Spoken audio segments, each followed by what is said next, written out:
Nanakit, pang-aabuso, pisikal o emosyonal ay isang uri ng kasalanan. Naaalala ko pa kung paano mo ko pagbuhatan ng kamay. Naaalala ko pa kung paano mo ko ipahiya sa iba. Naaalala ko pa. Naaalala ko pa dahil sariwa pa ang lahat. Sariwa pa ang mga latay, mga pasa na dulot ng galit mo. Sariwa pa ang mga mura at pambabastos na salita mo. Sariwa pa ang mga sakit na dulot mo. Nagagalit dahil sa simpleng bagay. Nagagalit dahil lagi mong sinasabi na wala akong kwenta. Nagagalit dahil hindi ko mabigay lahat ng gusto mo.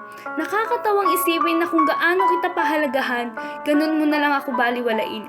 Nakakatawang isipin na lahat naman ginagawa ko pero di mo mapansin. Nakakatawang isipin na hanggang ngayon umaasa pa din ako. Umaasa na tatanggapin, iingatan at mamahalin. Pero mas nakakatawa pala dahil pilit kong pinipilit ang lahat. Pero naalala ko, isa lang pala akong kasalanan. Kasalanan na kailanman di na mapapatawad. Kasalanan na kailanman di na mabubura. Kasalanan na kailanman di na mawawala ang sakit.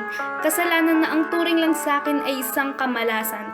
Kasalanan na ang turing lang sa akin ay isang kasalanan.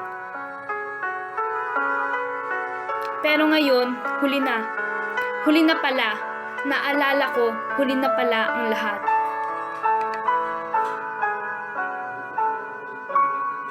Read the life of legacy. Go against The flow.